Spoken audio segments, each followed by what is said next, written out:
Well, we've got Lego Dune in front of us. That is a sentence I never thought I would get to say, but here we are. Gentlemen, would you introduce yourselves and tell me a little bit about what you did with the set here? Yeah, my name is Mike. I'm a design master at LEGO, model designer or product designer. I don't know what we call ourselves. So I'm the developer on this model, putting the bricks in all their places. And Right, then I'm Joel. I'm also a design master, but focusing on elements, designing new bricks mostly. And just off the bat, I mean, we can see we've got several new elements on this one.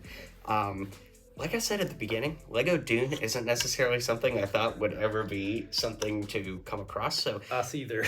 Yeah, could you maybe talk me through the process of how this came to life, just as a concept? Yeah. This started all the way back in September of 2021, right around the time the first movie came out. Well, the first of the new Dune movies. And after seeing the movie, I was really enamored by the ornithopters. And I thought, okay, what would it be like to build one of those from Lego bricks? And I started actually with the function of the wings, trying to make them flap in a way that would be like what we saw in the movie. And from there, just kept on building on that function for about a year, just in like spare time here and there. And then around the time we were starting to plan out what will our 2024 portfolio look like, I don't really even know how Dune got on that list. I think it was in part because there have been so many half ornithopters floating around the office for so long that it was just like in the back of people's minds. But then Jamie, our creative lead in the Icons project, came to me and was just like, do you think you can make that happen as a product? And I said, I have to then. That started around, I came back from, I was on vacation in the US for my sister's wedding, and I came back from that vacation. Jamie was just like, you need to start on this today because we need to get it out as soon as we can. Wow. And so from there, that was early October, basically through March of this year, I think. Yeah. We were doing like pretty serious development on this, trying to make it work, make it buildable, make it playable, make elements that make all those things work, figure out the characters, all this stuff. So it's a massive model in the movie, but also to get the play feature in here, which we'll take a look at in a minute. Did you play around with different scales as you began? Like, did you initially think maybe this should be like the Black Panther Dragonflyer, a little smaller, or did you always know it was going to be at like a higher price point like this? We had no idea how big it would be. Actually, one of the defining things for the size was how big can we make these blades? Yeah. Because they're the longest. Yeah, they're 40 modules long. I don't know what that translates to, and that would be 32 centimeters. Yeah. Okay, nice. Is that the longest Lego element ever? It is not. If you have seen, and this is actually funny. Sorry, that's a dumb way of saying it. I said that I got asked by someone in element development. We have a role called element lead. Yeah. And they kind of plan out all the elements of the project and assign like the detailed development to specific designers. And our element lead asked me like, okay, how big do you want the blade to be? Like, what do you want for the model? And I didn't know because we hadn't really built the model. And so I just said like, I said as big as possible. And they're like, that's not an answer. So we had, at the time, we had these 32 module blades that we use in Technic helicopters. Yeah. And I've been using those, building some of the prototypes using those. So I said, what about 40? Because that just seemed like, okay, that's pretty big. I don't know. I actually hadn't worked out like the scale of anything based on that. It's like, how big can I possibly get it? Because I'm going to need space to build this mechanism. And they came back and said, yeah, maybe we can do 40, but that's absolute max. Turns out, a few months later, browsing the new element stock, I see this new airplane wing. I don't know if you've built the newest city airplane. It just came out August 1st, I think, or something. It has this wing element. And so when we talk about big elements, maybe you can explain this better than me, like talking about the connectors on different ends and stuff, right? Oh, yeah, for sure.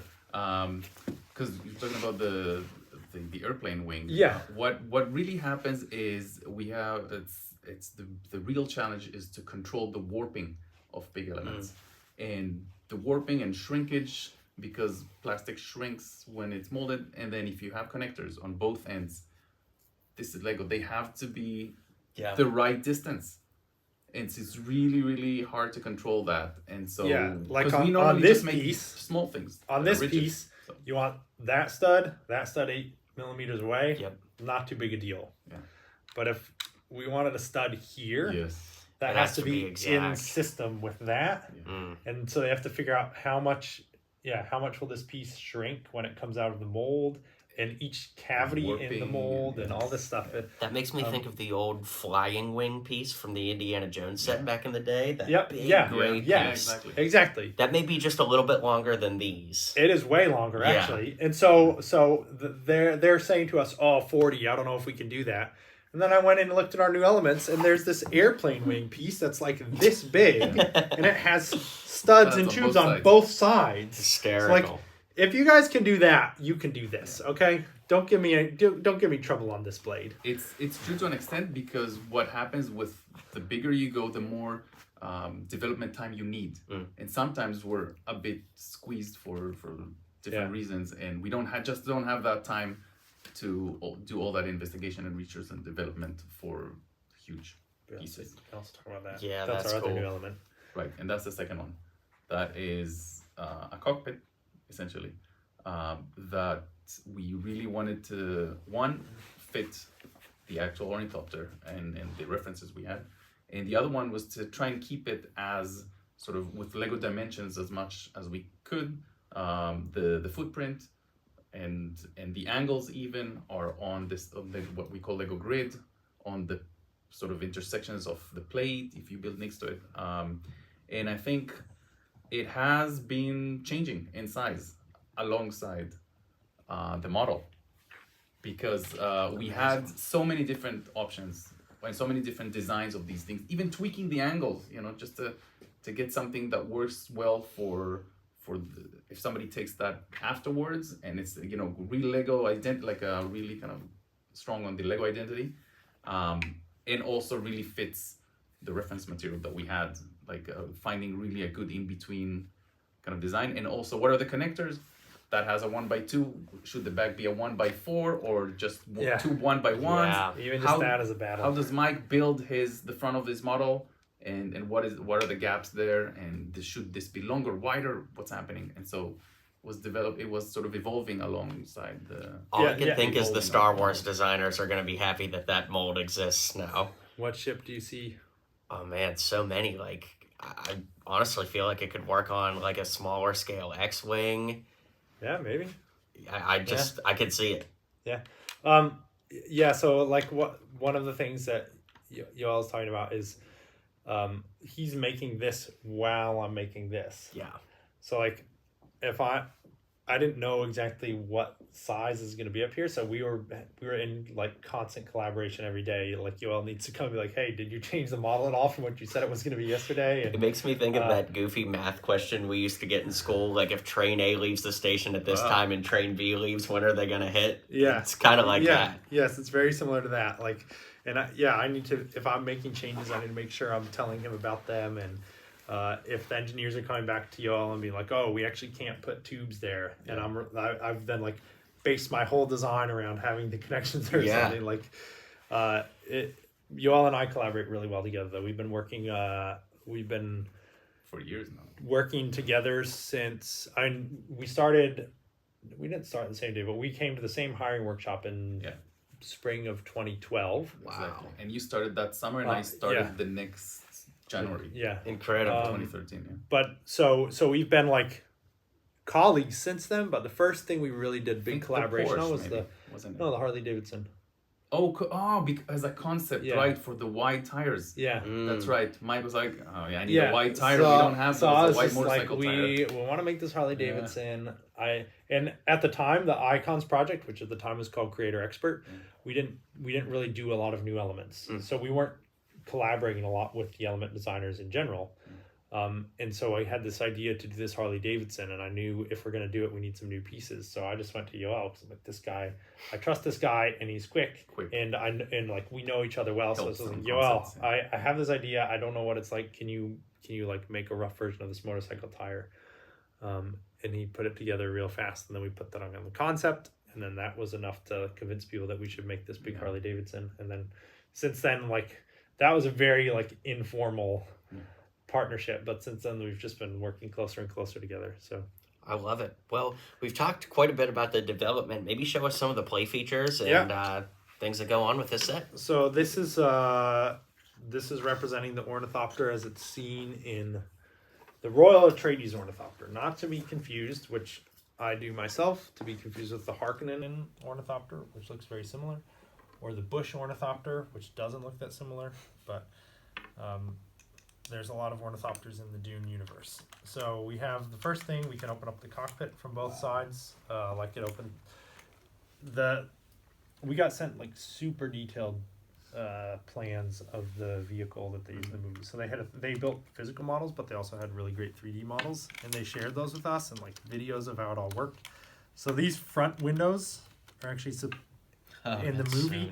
So in the movie, what they do is they go like this, and they also slide forward as they do that. And they're like, what if we can get them to open up? That'd be pretty cool. Let's do that. So yeah, these open up, and they actually just like, they don't go to a full 90 degrees. They stop just a little bit before that. And so because of how hard it is to get in there, that's why we made that tray come out. Because if you try to put a figure in there, good luck. Even if you take this off all the way, it's still super difficult. So you can put your pilots in, and then the next thing we need to do is open up the wings. So we have this lever back here. So this is the feather position, and then you just lift it. Oh and my gosh. There's some levers in there that spring pushes on and opens up the wings. Wow. And then you want to take off. So this spine, which is actually like a detail on the model, we've turned into the actuator as well for the wings. So you can just start flapping, and then it lifts up and starts flying. And then as we get in the air, you can pull up the landing gear. This rocket step, it actually runs through the model, so it's on each side. So if you're holding it with your left or right hand, you can do it, and then you can just start flying it around. It's a little bit temperamental. I'm gonna stand up if that's okay.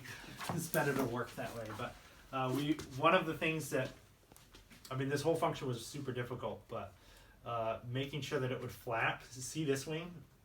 Watch how it gets a little bit out of control. Yeah. Making sure that these wouldn't hit each other when we're playing with it was a real pain, and that's actually, the spring is doing a lot of work. I can't even imagine what the Technic is like in the center there. That's going to be such a fun build. Yeah, it's more Technic than I've ever used to make a function. We've made some pretty cool functions. So it's best if the further up you're pressing on it, the better it'll flap. I see. Yeah. Oh yeah, there's a rhythm to it. So it takes a little bit of... Yeah, because they kind of have to get back to a sitting position before you could give it a full move again. That is incredible, though. Yeah, so we were originally looking at just using a spring to return the wings when you're flapping it. Actually, the very first version we did... Wow. Did you pinch your finger there? No, well, see, my finger wasn't the way. So this was... I was trying to have this be like the point where you would grab. Where your pointer but your hand is just so far back. It's stable enough that you can do that, but it definitely doesn't feel like you should do it. So it's a set that has a lot of interesting design nuance to it. You really got to think about where you're holding it, where you press it, but the functionality is incredible. There was a lot of discussion of this, form factor and how you make all the different functions work. The very first version, you grabbed it here and you pulled on this, pulled and pushed this chunk to make the wings open and close. Would you kind of... So you'd hold it here, and you pull this back, and they would open, and then you push it in, and they would close. I see. No one could figure that out, though. They were just destroying the model, trying to operate that. And it also then meant we had because that function was running through, we had no way to actuate the flapping. So the flapping was actually, that you would activate the flapping, there was a gear down here that you would have to crank with your hand almost. So we went through a lot of iterations. And another idea was we wanted to use a spring to make the wings return, so that you could push and they would return. But we simply just didn't have the space to fit it in. So in the end, what we did is we have a lever this is activating a lever that's between the two sets of wings. So when it's this way, the front wings are up, the back wings are down. It's going like that. and then we just offset the center of that lever a bit. So like one set of the wings is heavier than the other, so they'll just always. If you actually, you can see that, you can demonstrate that pretty easily. If it's upside down, it's not really gonna flap. So it does rely on some gravity. So it's best to be played with the right side up. As most Lego sets are. Yeah. Could we shift gears a little bit and talk about the minifig design? Yeah. So we've got a whole bunch here. It looks like almost entirely new prints for anything that is printed. Did we reuse any faces, and would I be allowed to say that? I never can tell. Let's see. We have Lady Jessica. So she's got a newly printed torso and skirt that matches her appearance when they arrive on Arrakis. Actually, wait. There's one more part. Uh-oh. Don't get too excited. Yes, I have it here in my pocket. There's one more part. There's an extra wig for Jessica. Oh, okay. She has a double-sided head. Sorry, that's not her hair. So then you can turn her face around. So this like gold detail is part of the hood that she's wearing. Yeah, it's like the veil. So then when you turn it around, she just has a regular face. You can give her hair. Very cool. Then you have Duke Leto. He's got the still suit. I think he has an alternate expression as well. Yeah, he's like, this is his serious face, and then he's just a little bit. Got a little smirk there. Yeah, a little smirk. That is one of our newer skin tones that we're using for him. And then Dr. Kynes, she has her. Oh yeah, we didn't even show these. These are when they go out into the open desert, they put on these face masks. So she has that face mask on her alternate head. Duncan Idaho, I think he also just has like you can check. I think he has some kind of smirking expression on. And he's got a brand new head there as well. And he's also using that newer. I don't remember what number color that is, but the slightly more color than Paul and Gurney have. I guess she won the sword fight Chani, there. Yeah, that's Chani. Awesome. She should have that breathing mask, I think, also on the back of her head. Cool. And so we have Chani, Kynes, and Leto are all in the desert still suits, and then we have Duncan in his like night shirt, I guess we call it. Yep, from the attack. From the attack. Looks like a new head there as well. For Paul? Uh-huh. Yeah, and does he... What is his alternate face? Does he have his... He doesn't He's get the blue got a little smirk. No, he doesn't get the blue eyes. It really looks like him, though. Yeah. That was... when we were making Paul, the producers we were working with at Legendary, they were like... They were really keen on getting the right hair for him. And this is one of the disadvantages of when you're working. So we're working here in our office in Billund, and they're working in their offices in Los Angeles, and we do video calls like almost every week, and we're showing them stuff, showing them pictures and videos. But we had our version of Paul that we do as like this 2D kind of deco overview version, and we were showing them. I did that earlier, and they're like, yeah, you got to get his hair right. That's not the right hair. And they're like, we saw one. We don't know if it's real. We saw it online. We saw Lego minifigure hair online, and it's just perfect. And they sent us. They're like, we don't know if it's real. We don't know if that means it's a new mold or whatever. Or if it's something that's deleted. Could you just like go look? And they sent us a picture, and it was the exact hair that we were using on him. But like our 2D representation just wasn't doing it justice. Yeah. So that was. It was hysterical. Like it was a moment of like, oh no, what's going on here? And then we were like, okay, it's great. We're actually completely on the same page, but sometimes it's just a bit difficult to communicate when you're on two different continents. Yep, that's all new prints, and you can take that. This was one that was a challenge for Ashwin to figure out how to execute, because in the movie Gurney's got this full body armor on. It doesn't stop at his chest, right? It continues all the way down. So the torso decoration. The torso and that shoulder piece are really meant to be one. So he didn't really know. We can find out. Let's see what he put under there. I don't even remember. Big reveal. I think he just like continued the same decoration. There we go. Yeah, it's kind of the same print. But it would have been like it would have been equally as valid to just leave that area blank. Sure. But it wouldn't feel right. So, Well, on the Buzz Lightyear figure years ago, they put a little Star Command logo underneath the like jetpack he wears.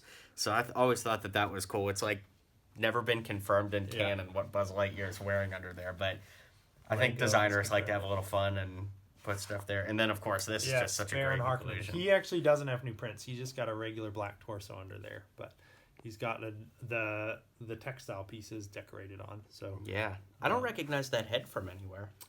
That's funny because you should. But well, let's see how into details you are.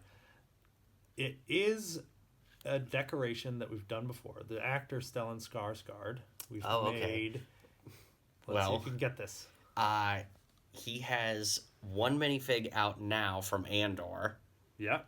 But he has another one coming out. So this is the Andor one. Okay, very cool. But in Andor, he has hair. Right. So that throws it off a bit. No. No? Because he has hair, they could do a two-sided head. So that head has two decorations, so we couldn't use it for him. So we had to make a new decoration that's just one of his faces from Andor. Man, that doesn't happen very often in the Lego lexicon. That was a little bit disappointing. Like, oh sweet, we already have this actor and it's basically the same head and we can reuse it. Like, oh no, they put one on the back. I make custom minifigures all the time, and when you get a character that's bald, it's like, yeah, sometimes they're just gonna have a face on the back of their head. It's just go old Harry Potter style, Nice. Cool. Well, guys, this was so much fun. Do you have any departing words to any young Lego builders out there that might want to be pursuing a career in Lego someday? I think they should just continue to have fun building with Lego bricks. I mean, that's how this model came about, is we were just building something that we thought was cool and weren't thinking about, are we trying to make a product, or are we trying to hit a price point, are we trying to get a certain market? We're just like, let's build something that's going to make people excited and make people have some fun with playing and with building, and that's how this came about. And I think that's the fun part of Lego, is creating things that you never imagined you could create before. So yeah, if you want to be a Lego designer when you grow up, just keep playing with Lego bricks. That's the best advice I can give you, and have fun when you do it. That sounds good to me. Yeah, perfect.